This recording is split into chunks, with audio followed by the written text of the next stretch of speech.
continuation from the last video. I'm going to be doing the front brake pads on this 2001 Honda Accord EX V6. It's just going to be a pad slap. The rotors were recently done about 15,000 miles ago, so the rotors are in good shape. I can do a video, a full video of how to do the pads, you know, check the calipers and do rotors if you wanted to. Just comment below if you want me to do that. This is just a basic pad slap for somebody who's never done one. The tools you're going to need, I'll take over the workbench in a minute, show you the tools you'll need, the parts that I'm using, and some of the specialty parts that are tools that I have. As usual, my helper's in the garage with me today. Gunner's here. It's a little chilly out, so he's got his hoodie on, and we have him over there in the heater, so he's nice and warm. It's about 49 degrees in the shop, about 29 degrees Fahrenheit outside, so he's bundled up. I got my coat on, and we're about ready to get to work. I'll take you over to the workbench now, show you the tools that we're using today, and some of the parts that we have. This is the front brake pads that I'm using on the Honda. You can get these from the Jungle website. They were about 40 bucks. They got really good reviews. Bosch makes pretty decent stuff. I had EBC brakes on originally. They worked good and I had no complaints with them. It's just, I do a lot of highway miles, so it's due for a brake pad change at this point. They're just, you know, there's only a little bit left. When I take them off, I'll compare the new ones to the ones that are on the vehicle. You can see exactly what I'm talking about. I like to open these things up when you get them. Make sure you get everything that is described in the description.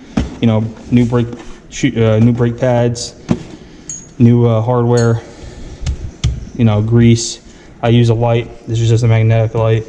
I'm going to use the C-clamp on one side, and I'm going to use the brake caliper tool set on the other side. Show people how to use it both ways.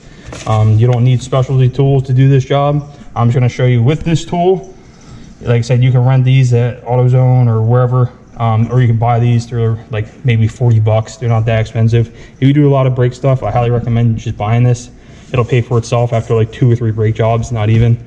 And then I like to use a flex head ratchet extension if you need it, 14mm socket. Brake fluid, I'll show you why I have this a little later. Brake cleaner, I spray stuff down before I start so I'm not inhaling brake dust the entire time. And you can obviously use this to clean your pistons on your calipers and stuff, and check your boots and stuff. I'll show you how to do the inspection on that as well. So first thing first, obviously the vehicle's jacked up in jack stands. Give it the technical tug. Make sure it's not going nowhere. This is a continuation from another video when I removed all the wheels anyway, because I'm going to do a tire rotation. That's why they're laying down on the ground. I also did the oil change in my last video. If you didn't see that video, scroll back and take a look at that video, because I did a thorough oil change on this, just step by step, to show somebody who's never done it before. I know there's a lot of new mechanics out there and a lot of people that are trying to learn this stuff on their own to save money in the long run. And that's basically what my videos are. Trying to help you guys out, save some money, give you some tips. And if there's any questions or comments, put them down below. We'll try to respond as soon as possible. All right, with the vehicle up in the air, jack stand underneath, make sure you do your safety technical tug like I just showed you. You're going to turn the ignition on, cut the wheel all the way to the driver's side. I like to start with the driver's side first, just because it's easiest to get to. The master cylinder's right up here. So I'll show you exactly why this is important later. So let's get in the vehicle, turn the ignition on. And the reason why you want to do that is because you want to turn the wheel all the way to the driver's side, so you have full access. Just hold the wheel, turn the ignition off, and then your wheel will lock in place. So you're good to go. Climb out of the vehicle, and see, now you have full access to your caliper. You're not banging your head on the inner fender or not like that. You have full clearance. What do we see down there? If we any tools? Nah, we're good. So this is your 14mm. I'll show you how to remove the caliper, hang it safely. I'll get better light in here for you guys so you can see what I'm working on. And that's pretty much it. I'm trying to think what else. This is just the setup part right now. Just showing you what I'm using, what I plan on using, and you know, lights. Get some good quality flashlights so you can see what you're doing. Work cart's good to have too. All right, enough of me rambling. Let's get to work. All right, got you guys set up on the tripod. I try to get the best light in I can get. It's kind of dark over here. I got my headlamp on. I got a light over here too. So 14mm. I That's what fits on these caliper slide bolts. You're just gonna obviously remove them. If these are difficult to remove, you can just, it's kind of difficult with a Honda, but you can usually stick a flathead in there, kind of compress this piston a little bit, or you can actually grab the piston itself and just give it a good tug if you have the strength, and it'll actually loosen up. You can kind of feel it, it's kind of loose right now. Shouldn't have an issue removing these. So we're just going to remove these bolts.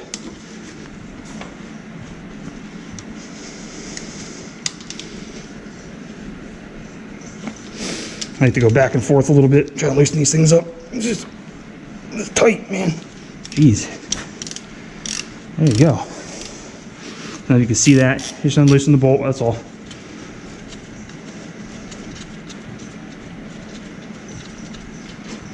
And take this, put it off to the side. I usually put it by a jack stand so I don't accidentally kick it. Loosen this guy.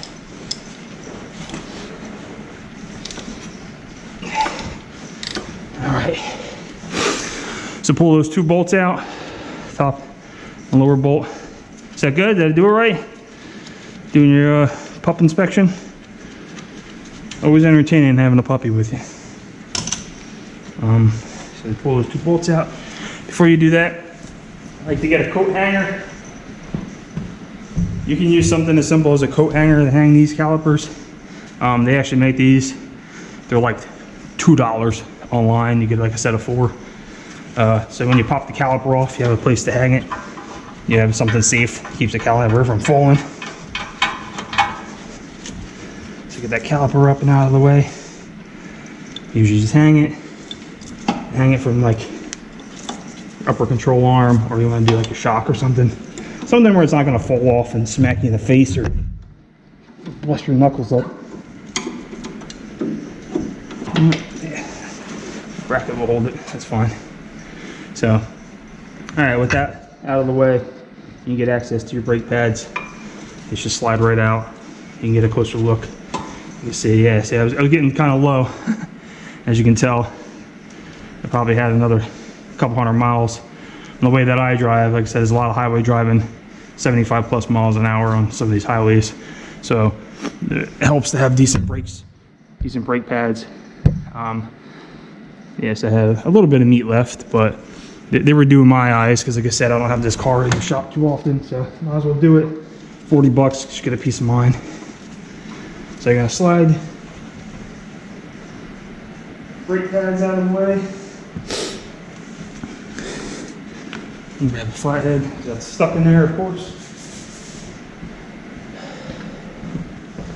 Flathead. There you go, pops right out. Yeah, see, this is that wear indicator. When the pads get down to a certain depth, this little squeak bar, or whatever you want to call it, this little wear indicator, will actually rub against your rotor and create a horrible squeak. And it'll let you know that you're due for a pad change. You can see how close I was to that. Like I said, probably a couple hundred miles and maybe even 1,000 miles if I was lucky. These are the EVC green pads. You can tell they still have a little bit of green on them. I got really good wear out of these, nice and even, nothing's breaking. I like these pads, they weren't bad. I'm trying a different set of pads. The Bosch were a little bit cheaper. They got good reviews, so I'm gonna try them out, and I'll give an honest review on the EBC, and I'll give an honest review on the Bosch, and I'll tell you exactly which one I like the best, and we can go from there. Alright, so with your old pads removed, I like to pull out the slider bolts, the pins, whatever you want to call them, and you can pull them out. I just did these not that long ago, so they actually look like they're in good shape. You want to make sure they're fully greased. There's no corrosion or grooves or any wear on them. You want to check the boots. Make the same thing. Make sure there's no cracks, no corrosion, no wear. And you can slide those back in. And these should freely slide. I don't know if you guys can see that. I'm trying to give you a overall view. These should slide freely, just like this. Top and bottom. Same thing. You can pop this one out. Just pull the boot out of the way. Pop this out. Check your grease.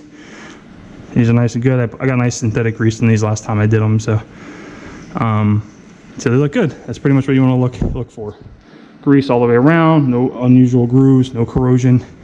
Make sure you slide them back in, and make sure the boot goes around the head and they slide freely. I got new hardware with that Bosch set, so I'm gonna pop this hardware off. It should just come off. If it doesn't come off, just use a flathead screwdriver, pry in between the brake caliper bracket, and you can pop them out just like that. So top one, you're gonna match up with the replacement, and then bottom one, same thing. They look like they're the same, so I'll put these over here in case the new ones don't match up. Now, I don't know if you can tell, I'll try to bring you guys down here. Now you can kind of see. Down here where the brake caliper bracket is, you can see there's a little bit of rust and corrosion. I highly recommend you take the time, get a brass brush or some like emery cloth or sandpaper or something. Sand this down and get this nice and clean. Top and bottom, check. Make sure this whole area is nice and clean before you put the new hardware in, or else you're gonna have problems with your new brake pad sliding. So let me put the new hardware in, and I'll be back in a minute. All right, I'm back. I got the brass brush I was talking about, usually like 10 cents a piece. Grab a bunch of them, they're always good to have in the shop. So I'm just gonna clean this brass brush, trying to get some of that rust and corrosion off. We're gonna do top and bottom. Just make sure we're good. Make sure we have a good flat, clean surface. Like I said, you can also use sandpaper, same idea. Just take your time, get in here, clean this all off. As you notice, I got the drip pan over here. I want to blast it with some brake clean after I clean it, so that we have good, clean surface to put the new hardware on. Sorry, my giant head's in the way. I'm trying to get in here and film at the same time. There's not a lot of room under here, obviously. So yeah, make sure you're nice and clean. Perfect. So now with that clean, take some just basic brake clean, spray it down, make sure everything's nice and clean. I'm under here, I might as well clean everything, get all the brake dust and stuff off. That's why I got the drip pan over here. There's a lot of corrosion and rust under here from the road salt, so I'm going to clean everything real quick because I'm going to be repainting all this too. Some flat black spray paint, because that hides everything and covers all the rust and makes everything look pretty and keeps it protected a little bit from all the road salt. So while I'm under here, I might as well clean it. Clean my caliper, we'll compress that in a little bit. I'll show you how to do that with the C-clamp, and then I'll show you the other side with the nice little brake caliper tool. So, all right, with these areas clean, you don't have to do this. This is just something I've always done. Just take a little bit of this synthetic brake grease. Just put it right there. It keeps it from rusting again. You don't have to go crazy with it. I literally just do like a paper thin coating with my fingertip. Try not to get it on your brake rotors because this stuff sucks to get off your brake rotor. And I just do that just to keep it from corroding again, getting rust and debris and other crap up in there. So that's it. Just small, quick coating in between the middle surfaces. Helps a little bit. Also holds these a little bit better in place too. So these just slide on just like this. You can kind of see it.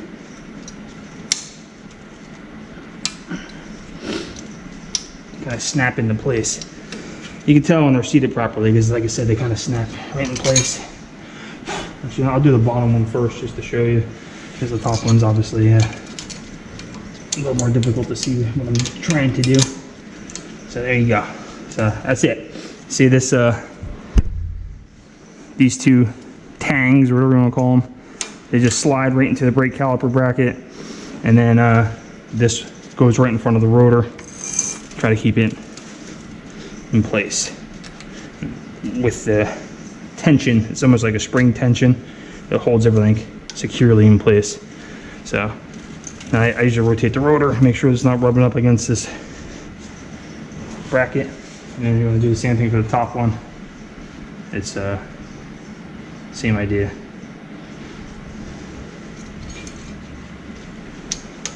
Let's squeeze that in place.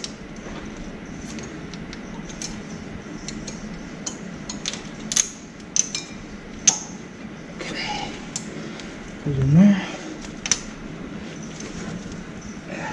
It's rusted, so it's gonna fight me because I win it. This is real life. This isn't a brand new car. Everything's crusty and rusty, so it's gonna fight me a little bit. But this is the same stuff everybody else is gonna be seeing. So, all right, with those in place, now we'll go grab the brake shoes. Be right back. Okay, I got the new brake shoes. Now you can see the reason why I'm replacing these. These are the old ones. These are the new ones. See how much more meat these new ones have?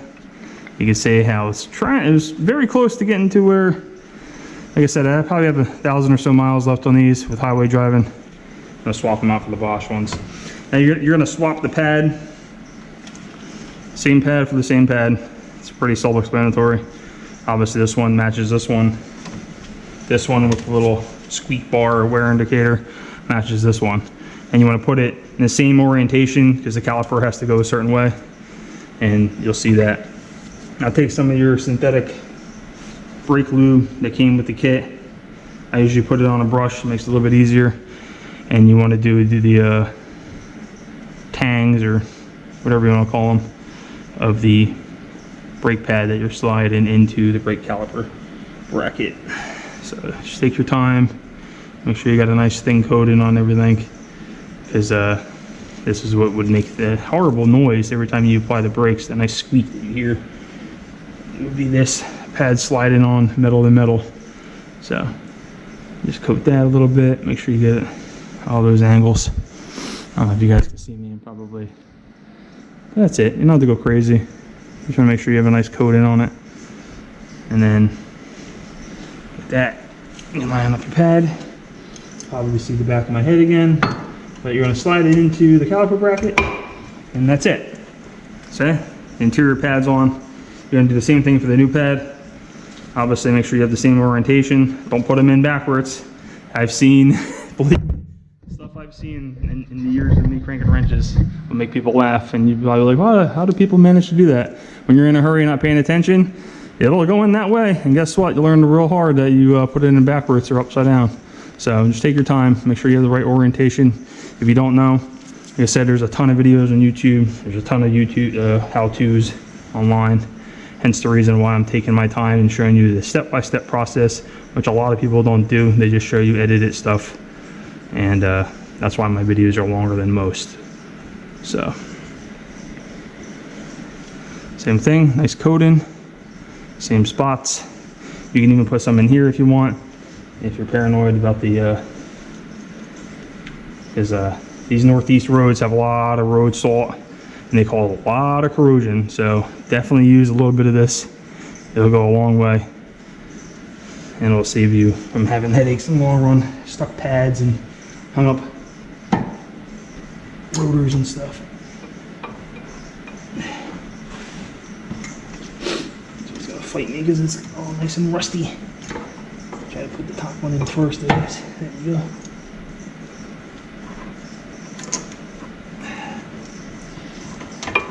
There we go. It slides in. And just like that, you got new brake pads put in. Now rotate it, make sure there's nothing binding. Make sure everything slides nicely. You can slide the pads back and forth. Like I said, I like to rotate these, make sure nothing's binding or rubbing or nothing like that. These Bosch pads already have squeak preventers installed, but I still just do a quick coating on the back of each pad. Once again, doesn't have to go, you don't have to go crazy, just enough to keep everything nice and lubricated. I just kind of coat it and make sure it's nice and clean, and coat it evenly. Make sure you're good down here, good up here. That's pretty much it. Now that's just a basic pad slap. I didn't go crazy with it. Like I said, you can go crazy, remove the brake caliper, repaint it, paint underneath your car, do whatever you want to do. I'm going to do all that stuff, but I'm going to do it off camera because you don't really need to see me spray painting stuff. That's not a big deal. All right, so the next step is you're going to compress your brake caliper. I'm going to do it with a C-clamp, just on this side, just to show you that you can do it without specialty tools. You can get a C-clamp at a Tractor Supply, Hobo Freight, Amazon, wherever you want to get it, you can get one. I highly recommend grabbing a couple of them because they're very useful around the garage, around the house, around the shop. So with a C-clamp, this is the way you can do it. Let's open up the C-clamp. This is the way I like to do it. You can do it any way you like, but this is how I like to do it, just to, you know, make it a little bit easier. So first things first, you take this off, get this out of the way. Now you see all this crud and corrosion and debris and crap? I like to clean this. I take my time, just brass brush, do this. Let's not do it on top of your brand new brake pad, so I'm just showing you what I do. Clean this all good. Check the boot around your caliper. Take some brake clean. Clean it all off. Clean the caliper all off. Make sure all your hardware looks good. Make sure there's no leaks. You'll know if there's a brake fluid leak because you will have no brake fluid in your master cylinder. But you know, make sure this is all clear before you compress it. I mean, it's just going to make everything a lot easier for you and make your caliper last a lot longer. It keeps all this debris from going inside the boot and inside your caliper. So we'll just clean this real good. I'll clean it better off camera. There's no sense in watching me. So I'm gonna leave this here just for the shot. Obviously it'll be in your hands when you're trying to do this, but I like to take the old brake pad because it's basically trash at this point anyway. And you can just put it in there. And by doing that, you're not going up against the interior of your piston, which could cause issues. So C-clamp, you're gonna go right here. So take your time. You don't have to go crazy. You don't need a lot of force to do this. You're just gonna, if you do have a lot of force, then obviously something's going on with your caliper. This is just basic hand force. So that's the setup that you're looking for. So pad pushing against the piston of the caliper, and the back of it going up against the back of the housing of the caliper. Don't put it over here on this bolt. You'll have a bad day. Don't put it on your brake line. You don't want to bend it or pinch it. You want it on the back of the housing. So you're just gonna close the C-clamp, and as you can see, it's driving the piston in at the same time. So, and that's it. That's all you got to do, especially for these front pads. Some rear brake calipers, you need some specialty tools, but this one doesn't. This one you can do with just a regular C-clamp, as you can tell. So you're going to drive this piston all the way in, keep going until you don't have any more showing. So, and then I just make sure it's nice and tight. You don't have to go too crazy, and back it off. That's it. So just like that, you just compressed the caliper piston, and now you're ready to put the caliper back in place. So as you can see, the piston's thoroughly in there. There's still a bunch of road debris and grit and stuff. So I'm gonna clean all this all up. I'm gonna clean all this off, lubricate inside here, lubricate inside just the rim of the piston, and I'm gonna spray paint underneath here and do my upper control arms and coat stuff with a nice thin coating of, I just use regular Krylon Color Max flat black spray paint. Nothing crazy. This is just what I use. It's got a paint and primer in one. And the reason why I do that is every time it's in here for an oil change or I have that jacked up in the air, I coat it and it prevents it from rusting any further. And like I said, this thing's 20 plus years old with 150,000 miles, and it's in actually really good shape overall. So I'll stop you guys now and we'll be back a little bit. Okay, so with everything, I just did a quick coating of paint underneath here. Coated everything real good. I took the brass wire brush that I had before, just took this, you know, flaked everything off, did a nice coating of flat black paint underneath here just to prevent things from rusting over again. While this is drying, I'll show you the reason why I have the brake fluid. You can get the can of this from the Jungle website pretty cheap. And the reason why I do that is because every time you compress your pistons on your calipers, it sends the fluid back up into your master cylinder, which is located right here on the Hondas. And what I like to do is I remove the master cylinder. Now this stuff's very corrosive. Brake fluid's very corrosive, if you don't know. So before you pull that off, make sure you got some paper towels underneath it, so it's not dripping on your paint, because it will remove your paint. And it's very corrosive, so get that out of the way. As you can see, my master cylinder is now completely filled with fluid. This fluid's not that old, I did it not that long ago, but something I like to do. I'll show you guys why I do it. A basic turkey baster you can get at the dollar store. That's it. There's a regular turkey baster. An empty bottle. And what I like to do is I try to suck out as much of the old fluid as I can. You see that? See all that crap that just came out of there? Some of that debris or whatever the heck it is. And then I just you know, put it in the bottle. I try to get as much out as I can. and then you could top it off with the fresh fluid. That's the reason why I recommend having the brake fluid. And I do this every time I do front brake pads. It keeps your brake fluid nice, and you can see how clean my brake fluid is. It's actually in pretty good shape. That's the color you want, either like really close to light tan or tan is usually what the brake fluid is. And that's basically just a quick tip. I like to just suck out as much brake fluid as I can. Don't suck this thing all the way dry, because you're gonna have a bad day. You have to re-bleed your brakes and stuff. But you can see that there's like a little base to this. I take out as much as I can. I go to the minimum mark. There's like a min max level. You can see it on the side of your reservoir. I just basically just go to the minimum mark, suck out as much fluid as I can with a turkey baster, and then top it off with fresh fluid. So that's just a quick tip I wanted to show you guys. Okay, we're on the passenger side right now. I just removed the caliper, same thing, 14 millimeter bolts on the sliders, removed it. And the reason I want to show you this real quick is because I want to show you the use of the specialty tool. Like I said, you can get these at your basic auto parts store, whatever's local to you. This was like 40 bucks, or you can get it from Amazon, same price.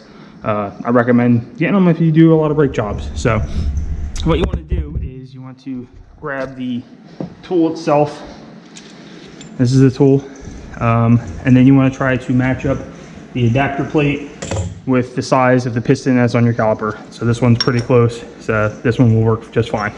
And then you're going to take the flat part that looks like a metal brake pad, essentially, and then you're going to slide it on. You're going to put it onto the tool backside, and it kind of just, it goes on here, goes right up against there. Take the adapter. This is magnetic, so you can hear it. See? Kind of snaps into place. I don't know if you guys can see that. That's it. And then I like to do the flat side because it gives a nice smooth surface for the piston to ride on. And you slide it into the caliper just like that, and then tighten this up. So that's nice and tight. Same concept as a C-clamp. You're just compressing the piston, and then you just tighten it by hand. You don't have to go crazy. I'm not using a lot of force. Take your time. Make sure there's no resistance with the piston. Like I said, if you have resistance with these calipers, you might have to replace the caliper. Sometimes these things do hang up. You have internal issues with them, you might have to rebuild it.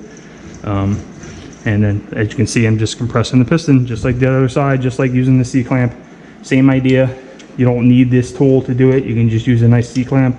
I just wanted to show you guys both with the tool and with the C-clamp, both ways to do it. So this is the way I like to do it. I have the tool, I'm going to use it. But I used to not have this tool, and I used to just use a C-clamp, and there's nothing wrong with that at all. You do whatever you guys need to do to get the job done and save you guys money. Like I said, this tool pays for itself just on the little specialty adapters. And when I'm screwing this in, if you notice, this bit is obviously spinning too.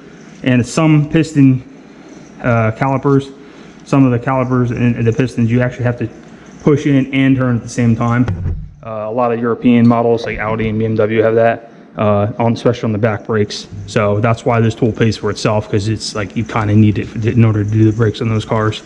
But I just wanted to show you this real quick, how to use that.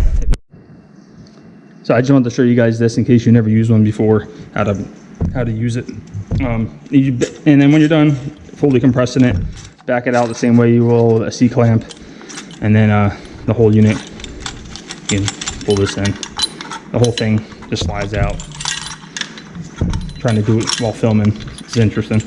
But the whole thing just slides out like it normally would, and then clean it off, put it back into your tool case, and put it away for the next brake job.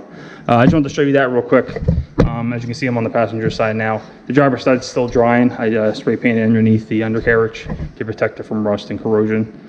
If you want me to do a video on how to do that, how to put rust treatment and rust preventative, let me know. I can definitely do one.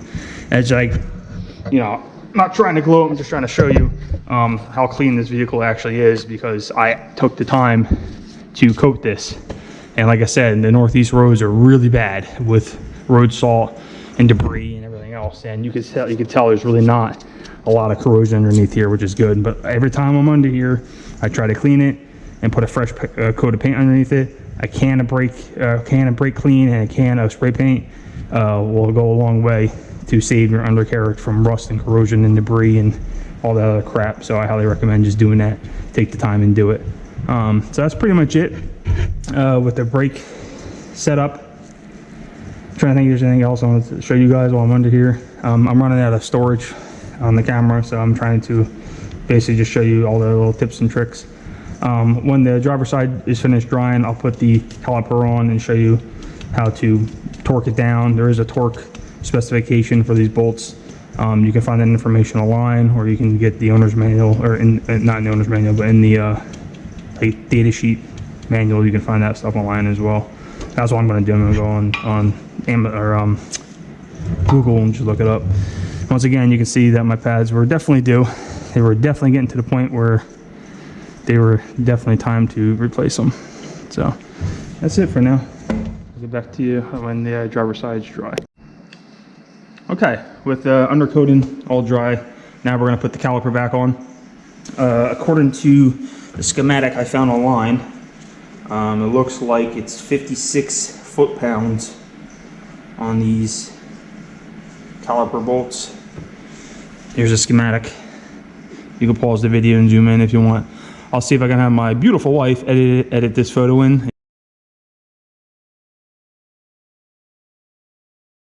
And you can just pause it.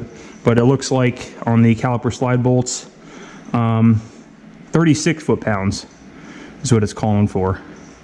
So, torque wrench, set it to 36 foot-pounds. We're going to torque it, and then that'll pretty much be the end of that. So, let's take the caliper off the hanger, push this in, slide it back on the brake pads, like so. Okay. So with that just kind of hanging there, you're going to get your slide pin bolts. Take some anti-seize. I just like this regular grade stuff. I like this little dispenser that it comes in, because you can kind of just squeeze it onto the bolt and you don't have to go crazy with it. Just enough to coat the thread so you don't have any issues. And then thread it in. Thread it in. I got that one kind of in. Same thing, a little bit of anti-seize. Be careful, this stuff gets everywhere, as you can see.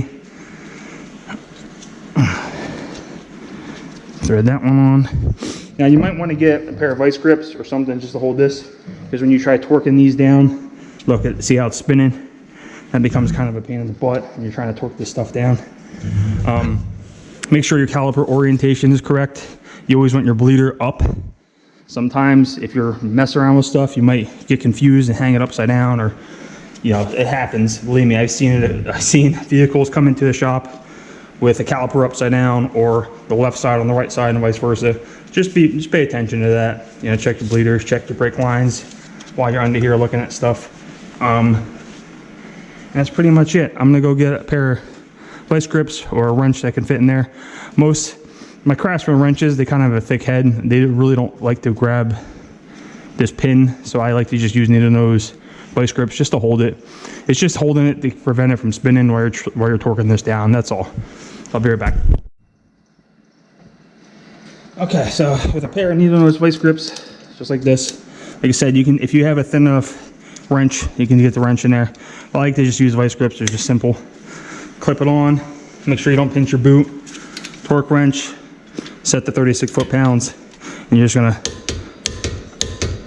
I like to check it a couple times. And you're gonna go to the bottom one, same idea. Clip it on, and then torque it down. So, like I said, it's not too complex.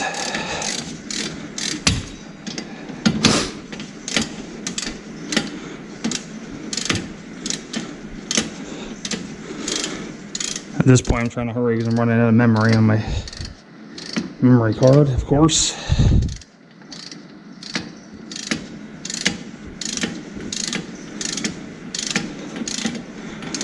So, holding the vice grip so you're not spinning. And there you go. That's it. So your calipers are torqued. Nice play. Now remember, before you drive off in your vehicle, okay, so front brake pads are in on both sides. Calipers are torqued. All your hardware looks good. Like I said, I did the undercoating, so it looks nice and clean. So before you drive away, actually no, let me show you why this is my old brake fluid that I took out of the master cylinder reservoir. See how dark that is? So now I got new brake fluid in there. So now when I hit the pedal and I actually close the piston inside the caliper, you're gonna want to pump your pedal a couple times. You know, you're just gonna pump your pedal a couple times before driving away.